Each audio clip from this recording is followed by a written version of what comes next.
Добро утро. Добро утро. Добро дојдовте. Било ме што најдовте време. Ние се договоривме вчера веднаш да се видиме, да поразговараме. Имавме две, да кажам, интересно социјални теми поврзани со она што ни се случува, што го дискутираме и што го знае нели целата јавност. Во средата дискутиравме за оној јавен регистар за го кажам јавен бидејќи може луѓето нели да го видат за педофили и она што се пишуваше јавноста по она што го одлучи Уставниот суд. Вашиот став е нели јасен, конкретен, го кажавте тој и на пресконференција. Што би можело околу ова нешто да се направи за да остане онака како што вие како Министерство за труд и социјална политика сте го замислиле и сметате дека е правилно? Најпрво благодарам за поканата и благодарам за тоа што по информациите и по она што следевме по медиумите, 2 дена ја обработувавте темата. Да. Бидејќи е прилично чувствителна и сензитивна тема, кога станува збор за децата, генерално никој не е рамнодушен и мислам дека во тој дел треба да заеднички пристапиме кон решавање на тие проблеми. Имено кога Министерството се реши да го донесе овој закон, имаше еден концепт по кој што пристапи, кој што е јавен принцип, концепт кој што постои во голем број земји, а пред се во Америка, и ние пристапивме кон донесување на еден ваков закон. Јас искрено верувам дека во следниот период ќе проработи свест така и чувствата кај дел од уставните судии кои што донесоа една ваква, односно прифати една ваква иницијатива, во смисла на тоа колку е чувствителна целата материја и дека во поглед на општествената одговорност, ризиците и приоритетите кои што постојат во државата, врвен приоритетни се децата и грижата за децата и нивниот раст и развој, а според мене дефинитивно е второстепен интегритетот на сторителот на таквото кривично дело и мислам дека во ситуација на процедури и постапки кои што се утврдени согласно закон и согласно Устав во Република Македонија, во вториот дел, значи од постапката, односно кога ќе треба да се донесе финалната одлука или финалното решение на Уставниот суд по однос на тоа дали е противуставен овој закон, односно членови од овој закон, мислам дека ќе очекувам да има корекција, односно промена на ставот на дел од судиите и да се задржи веќе постојното решение и регистарот на лица осудени за сексуална злоупотреба на деца или педофилија да остане јавен по принципот на кој што сега постои, врз основа на кој што секој родител, секој заинтересиран човек може да пристапи и да се информира дали во негова близина, во неговото населено место, во неговиот град мало има лице кое што е осудено за ова кривично дело, затоа што повторно ќе кажам по не знам кој пат, ова е единственото кривично дело на кое што никој не може да гарантира дека сторителот нема да го повтори, односно науката и праксата покажале дека ова кривично дело е кривично дело кое што има најмногу повторувања, односно педофил еднаш осуден, односно сторител на педофилија, без разлика дали е осуден или не, многу е висок процентот дека тој и без разлика дали бил во затвор или не бил во затвор, ќе го повтори делото и повторно ќе нападне и сексуално ќе злоупотреби дете. Така. Имаше некои јавувања од гледачи, имаше некои искуства каде што самите јавувачи кажаа дека биле жртви на сексуална злоупотреба како деца, но не може да ги најдат луѓето кои што тоа го сториле денеска. Имате ли некаква понатамошна соработка со Министерството, претпоставам за внатрешни работи, некои што се уште се, да кажам, или не биле осудени, или пак се на слобода да ги вметнете некако плюс во тој регистар на педофилија? Видете, јас би сакал да објаснам на еден начин како ќе се одвива целокупната процедура по однос на овие случувања. Значи, постоењето на јавниот регистар на педофили подразбира соработка помеѓу 3 ресори: Министерството за внатрешна судска пресуда, лице кое што заминува на извршување на издржување на казна затвор, се внесува во регистарот, за да се следи периодот кога тоа лице ќе го напушти затворот и да знаат родителите и сите заинтересирани лица дека тоа лице по напуштањето на затворот е на слобода и тоа е потенцијален ризик за нивното дете, за детето на нивните комши. Значи никој не е јавно жигосан и никој не се нашол во тој регистар без причина и без правосилна судска пресуда. Нашата комуникација со институциите, со Министерството за внатрешни и Министерството за правда преку Управата за санкции се исклучиво на формално правна основа. Сторено кривично дело, осудено лице, правосилна судска пресуда, одлуката, односно пресудата на судот до Министерство за труд и социјална политика. На основ на тоа се знае по кој член од законот осудено лице се внесува во регистарот. Максимално транспарентно, максимално правично. Никој никого не жигосал, никој не е објавен во јавниот регистар ако не е осуден за тоа сторено кривично дело. Да не биде дека некој излажал, па сте го ставиле на вебсайт и... Ми се чини дека имаше некои јавување од типот ќе го ставите, може секој да се најде на тој регистар, па да се јавно жигоса. Па го наместиле, па да.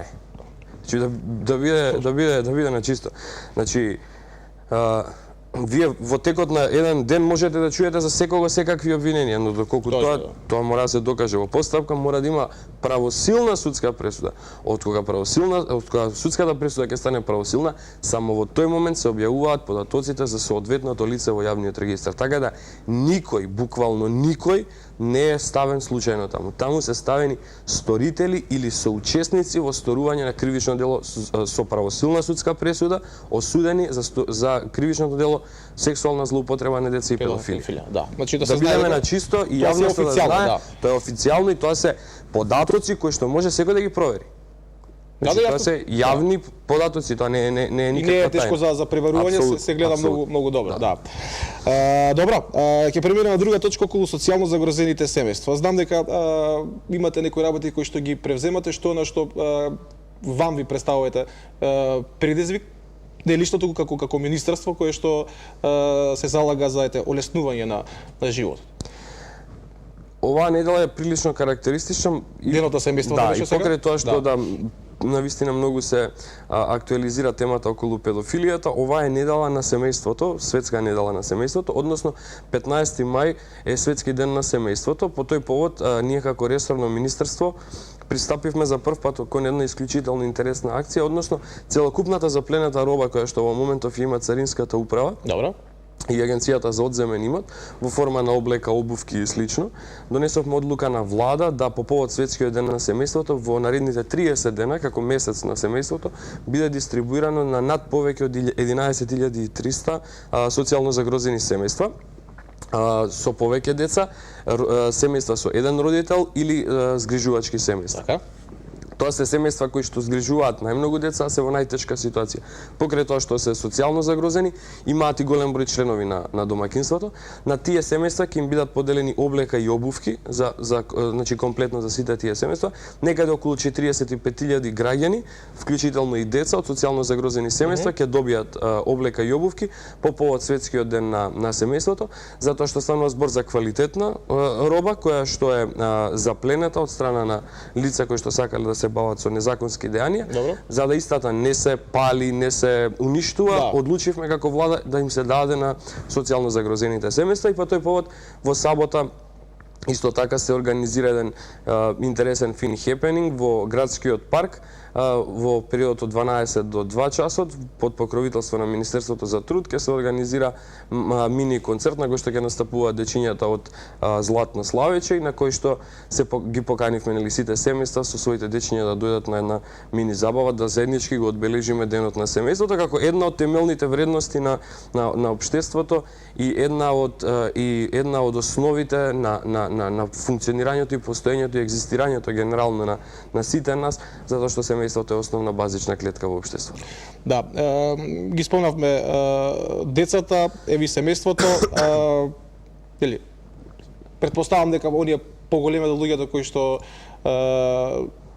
сакаат да основаат семејство, сакаат да биде тоа многу детно, да имаат повеќе дечиња, не смееме да ги забораваме оние рурални средини и сакам да ве прашам кога веќе финансираме, односно промовираме кампањи трето дете, четврто дете, што го имате како план и замисла за оние згрижувачки капацитети во деловите каде што, не знам, немаат посебно градинки, немаат други како да им се да ги чуваат нивните деца, а тие сакаат и треба дали родителите фала Богу да работат без разлика дали тоа ќе биде на ниве или во администрација, како и да е.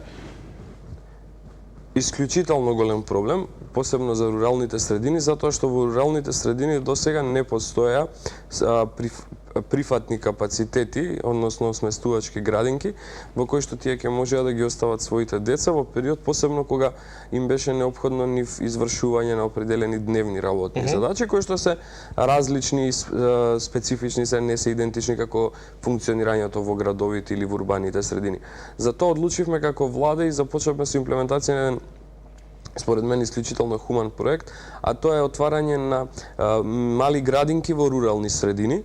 Во прва фаза, заклучно со јуни, односно почетокот на јули месец, планот ни е да отвориме 14 вакви рурални градинки во рурални средини. До сега се отворени 7, во текот на овој следниот месец ќе бидат отворени дополнителните 7, со што првата фаза на 14 градинки во рурални средини ќе се заврши.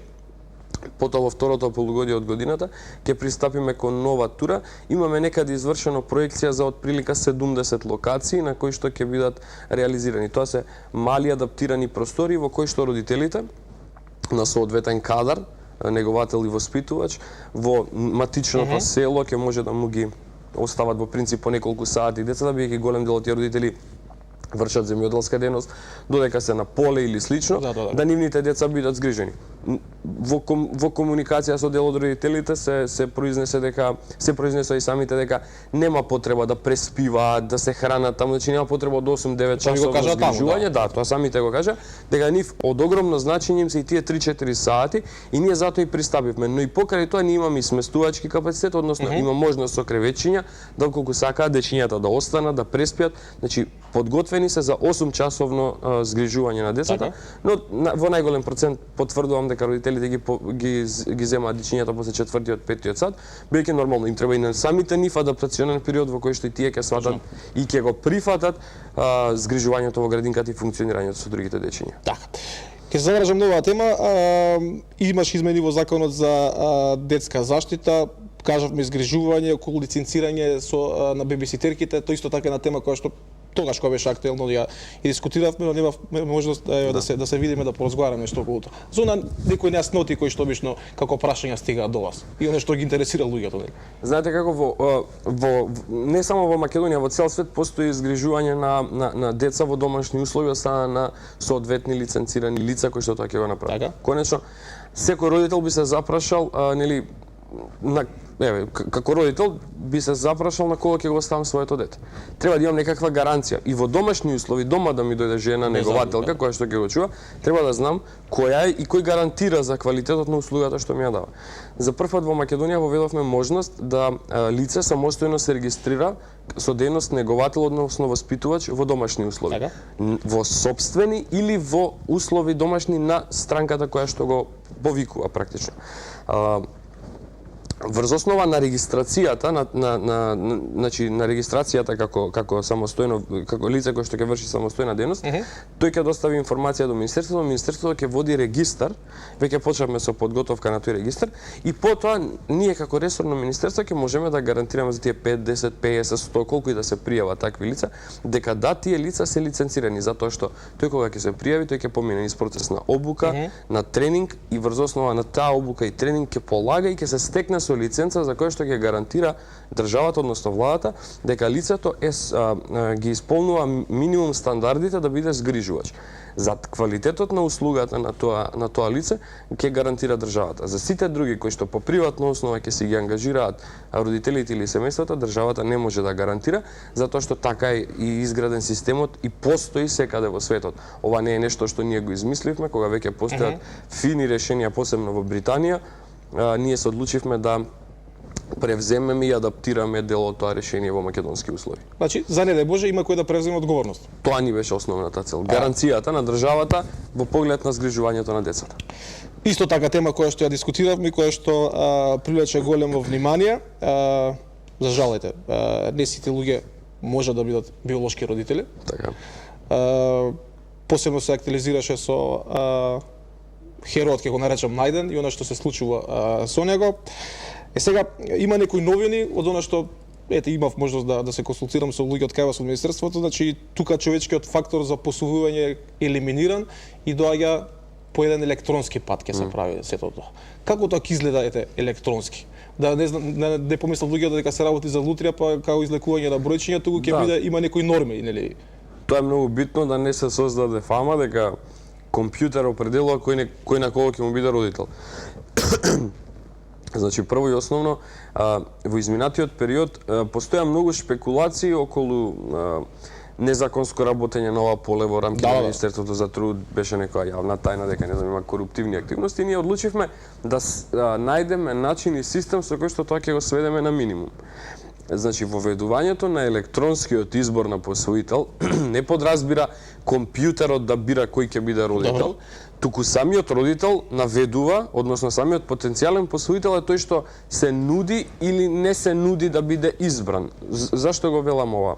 Многу е битно, затоа што во компјутерот, кога во софтверот ќе се внесуваат податоци кои што самиот посвоител си ги навел во барањето да биде внесен. Така. Врз основа на тие податоци што тој ќе ги внесе во софтверот, софтверот само прави на еден начин калкулација врз основа на систем на бодови, кој е најдобриот посвоител за ова дете, најкомпетентната личност по различни параметри. Психосоцијален, економски, услови на живот, услови на функционирање, желба на родителот, односно потенцијалниот посвоител. Сега што е многу голем проблем кај процесот на посвојување, а тоа е на еден начин самоограничувањето на потенцијалните посвоители. Значи, долг период во Македонија премногу силни критериуми си наведуваа самите потенцијални посвоители. Сакам да е машко дете, сакам да има зелени очи, сакам да е исклучиво македонче или исклучиво албанче, да е православно, да не е православно, да е... Значи, тоа се услови кои што дополнително ја отежнуваат и така веќе стеснетата состојба, затоа што имате од прилика на 30 до 40 деца во просек, имате 300 барања за посвојување. Ако претходно беа на 5-60-300, сега се на 30 од прилика 300, затоа што многу го забрзавме процесот. Во просек годишно се посвојуваа минатите години меѓу 40 и 50 деца, ние последнава година имаме 130, на 130 дечиња имаме обезбедено дом. Дом. Да. До 2012. Значи, да, 130 деца се дадени на потполно посвојување и мислам дека тоа е една од најхуманите активности која што нашето министерство ја спроведува. Во најмала рака, знам дека како министер, како човек, дека во наредните 50-60 години стотина деца ќе бидат благословени, ќе живеат и растат во дом со родители со кои што тие заснуваат веќе полноправен однос наместо да останат во некој дом, да растат во заедница со други деца без родители, ќе растат покрај мајка и татко. Така. За оние кои што сака да се пријават како потенцијални родители кои што веќе се решаваат бидејќи за жал не можат биолошки да дојдат до семејство, нормално, сакаат деца, сакаат да имаат семејство, фамилија. Кој е процесот? Треба кај вас да се пријават? Тие треба да се пријават во соодветниот центар за социјални работи, кога велам соодветниот, мислам на градот во кој што живеат, меѓуопштинскиот центар. Ако се од Скопје, во Скопскиот, ако се, не знам, од Велес во Велешкиот, ќе отидат во Велешкиот пример центар, во соодветниот. Таму ќе бидат примени, ќе им бидат дадени елементарните потребни инструкции за комплетирање на документацијата, пополнување на барањето. Врз основа на тоа барање се доставува до комисијата за оценка на подобноста. Врз основа на тоа се прават анализи на соодветното семејство, се оди на лице место, се прави увид во состојбата, прво се прави увид на самите личности во делот на нивниот психосоцијален развој, на нивното однесување, здравствената состојба на потенцијалните посвоители, а потоа се прави и анализа на економската состојба кај истите и врз основа на сите тие параметри потоа комисијата донесува одлука за нивен упис во регистарот на потенцијални посвоители и потоа започнува постапката. Врз основа на нивното барање, потоа следи системот на селекција. При заседавање на комисија, цело време софтверот исфрла потенцијални посвоители, оние кои што имаат најдобри бодови и најмногу излегуваат во интерес на децата, се оние кои што имаат најмногу шанси. И морам да споменам уште една карактеристична состојба, а тоа е дека јас ја апелирав јавно на пресконференција да се обидат да ја минимизираат потребата да наведуваат национална припадност на детето. Затоа што треба да бидеме свесни на дете од 3 месеци, Ето тоа сакам да прашам како дете 3 месеци дали е муслиман или христијанин. Значи видете, ние сме должни согласно Предпоставам дека законот. семејството го воспитува понатаму здраве Боже. Тоа сакав да го кажам. Ние согласно законот сме должни да ги наведеме биолошките Фала родители Богу, на добро, детето или едниот од биолошките родители, во најголем број случај мајката. Меѓутоа, дете на 3 месечна возраст нити е македонче, нити е албанче, зборам дете без родители, нити е христијанин, нити е муслиман. Тоа е тоа што ние ќе го направиме, односно што ќе го израснеме. Ако расте во македонско семејство, тоа ќе стане македонче, ако расте во албанско семејство ќе стане албанче, ако расте во христијанско или муслиманско семејство ќе стане христијанин или муслиман. Без разлика. Поентата е што оние кои што не се ограничуваат во тој дел и не наведуваат национална и верска припадност на детето, имаат многу поголеми шанси за подигнување во критериумите, затоа што на еден начин тоа е олеснувачки услов кој што тие не го наведуваат. Вели, мене не ми е битна националната припадност на детето. И нормално е кога ќе каже не ми е, нормално е да се качи погоре и да има поголеми шанси да посвои дете. Добро, тоа го објаснивме околу зголемувањето на шансите за да дојдеш до дете. Ќе ме прашам СОС детско село договори професионална соработка со згрижувачките семејства. Не знам сега колку многу тоа луѓето го знаат, им е јасно, но беше на некој начин презентирано. Што значи ова? Значи СОС детското село е невладина организација, за да биде попластично објаснето, и за прв пат во Република Македонија ние како држава пристапивме со склучување на тие меморандуми кон финансирање на тие згрижувачки семејства кои што функционираат во таа фондација СОС детско село. СОС детско село е интернационална организација која што се грижи за децата, но без директна владина поддршка. Ние како влада одлучивме да ја дадеме финансиска поддршка на оваа фондација, затоа што тие од друга страна ни помагаат на нас како држава, генерално, не зборам како влада, како држава, затоа што тие деца што ги згрижуваат се деца од Република Македонија, од соодветни градови и центри кои што остануваат без родители исто така или се без родителска грижа. Имаат родители, но родителите не се грижат за нив. Така да сметавме дека е навистина одговорно во услови кога имаме од прилика 150 згрижувачки семејства кои што се директно под државна капа, да ги вклучиме и овие 10 стамбени единици кои што се во СОС детското село на исклучително висок стандард, а од друга страна СОС детското село на нас како држава да ни помогне во делот на искуства, стандарди кои што постојат на меѓународно ниво, бидејќи централата на СОС е во Австрија, на вистина високо ниво на работа и грижа со тие деца, така да обостран беше интересот во тој дел на комуникација и соработка. Така, да. Како се чувствувате како министерство кога ќе слушнете од медиум дека човек, не знам, кој што земал 9000 евро од друго место имал приходи, а користел социјална помош, оној кој што кубури со 1200, 2000 повеќе денари, дека не може буквално да се прехрани? Имате ли некои засилени контроли како тоа делува на вас кога ќе се случи нешто такво, како излегувате накрај со тие луѓе, што понатаму? Видете, ќе биде чудно ваше да кажам, прво сум среќен кога ќе чуам тој податок затоа што сме го фатиле. Тоа да, добро. Значи, мора да бидеме искрени. Во Република Македонија секој земаше социјална помош. Тоа да биде чисто, да бидеме на чисто. До пред 2 години, додека не го направивме овој софтвер, кој што од лани е комплетно функционален, се добиваше социјална помош, што вика народ, кому иде. Ке си попуниш документи, ке си ги пуштиш, си дава изјави, немам приход.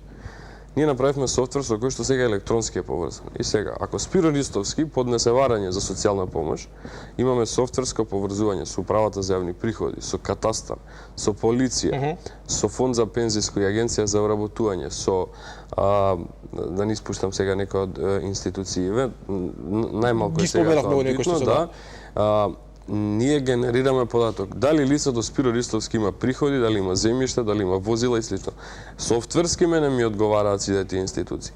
И природно е на таква електронска комуникација, кога не треба мене да дојде лицето да ми донесе документ, кога мене самата институција ми известува, да јас имам увид буквално во целокупната економска состојба на тоа лице, да знам дали некој ме лажел или не, или се обидел или не да го злоупотреби законот. Ние само лани 7000 корисници укинавме и немавме ни една жалба. Си знаеле? Значи нема на што да се жалат. Па тоа си знаеле. Има документ кој што говори дека се лажел државата. не си ја лажал државата во смисла на државата како краен корисник кого си го изиграл. Не е фер према тие на кои што најмногу им треба. Тоа сакам да Значи, кажам. тие луѓе возат бесни коли, имаат огромни куќи, имаат приходи, значи тој податок со корисникот кој што има 9000 евра месечен приход е за препастувачки за секого, а не за или корисник кој што ми тврди дека нема земјиште, а му наоѓаме 20.000 метри квадратни обработливо земјиште не во Скопје, но во Штипско. Тоа има на друго место. Да, во Штипско. А цело време пријавил дека он нема во Скопје, затоа што јас кога дојдов министер согласно законот реков не може да даваат они податок само во местото на живење. Цела Република Македонија е територија од која што се остваруваат права. Ако нема дополнителни 2 стана во Скопје, имаат во Гевгелија. И од киријата од тие станови живее, а никогаш не ги пријавил. Кога ги лоциравме сите тие недостатоци, јас не велам дека е сега совршено, но знам и убеден сум дека е многу подобрено, затоа што обезбедивме огромни буџетски заштеди, тоа покажува дека има резултати, намаливме број на корисници, а немаме зголемен број на жалби, напротив за 25% во вкупниот број на жалби имаме намалување. Значи, жалбите кои што биле поднесувани до сега на укината социјална помош, во услови на толку, да речам, намалување и заштеди, природно би се очекувало да пораснат. Во случајов се намалуваат за некаде до прилика 25% и како резултат на тоа ние успеавме годинава интервентно да зголемиме за 5% социјалната помош. Да, ако се продолжи со овој тренд, нашата крајна цела е сите средства што ќе ги заштедиме од ваквите злоупотреби, пак да ги намениме за корисниците на социјална помош, со тоа што ќе им ја зголемиме на тие што најмногу им треба. Да, тоа сакам да ја прашам во услови со повеќе средства или пари, да кажам, кога тоа како министерство ќе го почувствувате и знаете нели до каде отприлика треба и можете да одите. Има ли министерството план за оние како што споменавте најзагрозени категории и корисници на социјална помош? Па нешто барем да биде зголемо, до некаде да се почувствувате, да кажам сега. Да, и јас кажав, годинава почнавме со 5%, го најавивме уште пред да знаеме што не чека. Резултатите покажуваат позитивен напредок. Потврдувам, тоа е дел од генералната владина политика. Се оно што ќе го обезбедиме како заштита во смисла на намалување на можноста за злоупотреба на пари, ќе биде наменето за нив. Значи, тие пари се за социјалците. Тие пари не се ни за ни една друга активност во државата, ни за еден друг ресор. Тие се за Министерството за труд и социјална политика. Меѓутоа, ако ние од вкупниот буџет констатираме дека извесен процент до сега бил злоупотребуван, тие пари повторно остануваат во буџетот, тие ќе бидат основ да ние им помогнеме на тие и да зголемиме помошта на тие на кои што најмногу им треба. Така, значи една прераспредел има само на финансите, че не се тргаат на страна за не знам за нешто друго, туку тие се наменети само за да им помогнат. Добро. Вие сте сега министер за така би рекол чувствително министерство како што е труд и социјална политика, па ќе слушате, не знам, најразлични работи, помагате, не знам, мобилност, туѓа нега, трето лице, како и да е. Зборам во името на нашите гледачи, не знам, и дости 2 месеца, 3 месеца, што да правам понатаму, како да понесам документи, па доаѓаат овде, па јас ги испраќам кога можам кај вас директно во министерството таму да завршат работа. Околу тие контроли, околу луѓето на терен, до кај се што се, дали дости некаде вистина, зошто дости и така натаму. Доцни. Значи, има неефикасност на дел од структурите во Министерството и во Центрите за социјална работа и тоа би бил смешен пред јавноста ако не го признавам затоа што сум човек кој што живее и функционира во општество. Но има и неодговорен пристап на дел од странките и тоа треба да бидеме на чисто. Значи, има дел од проблем кај вработените, има дел проблеми кај самите странки. Меѓутоа мора да бидеме на јасно една работа, а тоа дека многу е подобрена ситуацијата. Јас кога го наследив, превземав практично Министерството за труд во 2011 година, ние имавме нерешени предмети за туѓа нега од 2009. Значи не е 2 месеци, 2 години. 2 години. Сега дојдовме во ситуација да имаме месец за месец или 2 месеци доцнење за решавање. Второ, во Република Македонија секој мисли дека му следува туѓа нега. И тоа јавно го кажувам и ќе го потврдам. Значи, јас важам за човек кој што јавно ги соопштува работите, бидејќи се ова прашање од секојдневниот живот. Да, па тоа и тоа се состојби кои што ги коментира, го гледа комшијата здрав, прав, зема туѓа нега. И сега вели, а туѓа нега е основ да туѓа нега се вели, а уствари де факто тоа е право за грижа и поддршка од трето лице. Трето лице, да. Значи некој треба да ви помогне, значи вие треба да сте нефункционален, да не можете сам да се грижите за себе. Не може тој, ние одиме во контрола, копа во нива, а зема или во двор, а зема додаток за нега од трето лице. Како успеал да излезе од домот, а не да земе да копа и да сади цвеќиња во двор, а да може да користи. Значи во тој дел имаме сериозни контроли и ќе продолжат сериозните контроли. Не е поентата да се свати дека тоа е право на дополнителен приход, не, тоа е право за поддршка на лице кое што не може да се ги обави или функционира едноставно во секојдневните сопствени потреби. И пак ќе кажам, ќе одам до крај во таа борба во смисла на намалување на сите злоупотреби кои што имаат директна рефлексија врз луѓето на кои што најмногу им треба. Значи, овие што злоупотребуваат, треба да знаат дека кога државата им ја укинува нив помошта, тие пари пак одат за граѓаните. Тие пари ние нигде не ги носиме. Но нема да толерираме никој да ги злоупотребува, тие пари ќе одат покачени кај другите на кои што најмногу им требаат тие пари. Така. И да ги охрабриме оние кои што се разочарале дали не собрале комплетна документација, значи тоа да го направат ако треба да се јават кај вас или тука кај нас кога дискутираме за такви теми. Да им може да се јави на 15 505 СОС телефонот на Министерството за труд. 15 505 го добивме како број на наше инсистирање, пошто 505 и символот на бројот е СОС за сите потребни работи кои што се поврзани со Министерството за труд и социјална политика може да се јават. Па и да имаат било каква дојава, не само од овој тип на проблем, не знам, имаат дојава за информација за некаква злоупотреба, за не знам, злоупотреба на деца, за нешто слично, се што е поврзано, што сметаат дека може да биде. Затоа и отидовме со еден број за се, затоа што многу броеви луѓе не знаат на кој телефон да се јават. Вака на СОС телефонот 505 15 505, слободно нека се јават, нека значи има професионалци кои што го работат тоа, значи врз основа на тие јавувања се генерираат извештаи и потоа се постапува. Но апсолутно исто така и барам извесна соработка, толерантност кај граѓаните. Не можеме преку ноќ веднаш да интервенираме секаде. Во разумен период од 2-3 дена се постигнува секаде. Дали било во контакт со граѓаните, дали било со реализација на некое право, со комуникација со странката во поглед на тоа што треба да превземе за да оствари некое право, но во најголем дел се трудиме да бидеме респонзивни во целосно нивните барања. Баш така. Често кога дискутираме новите теми тука некаде при крајот ќе го потврдиме тоа, се луѓе да зборуваат за вакви проблеми како што ги лоциравме.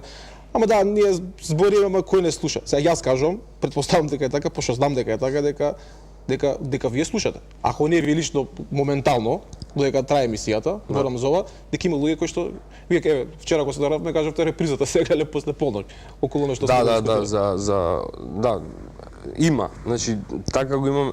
Видете, Министерството за труд е министерство кое што се занимава со проблеми. Да бидеме на чисто, ние не сме министерство на кое што се разговара за парцели за хотел или за вила или нешто. Кај нас се разговара за проблем кој што е дома.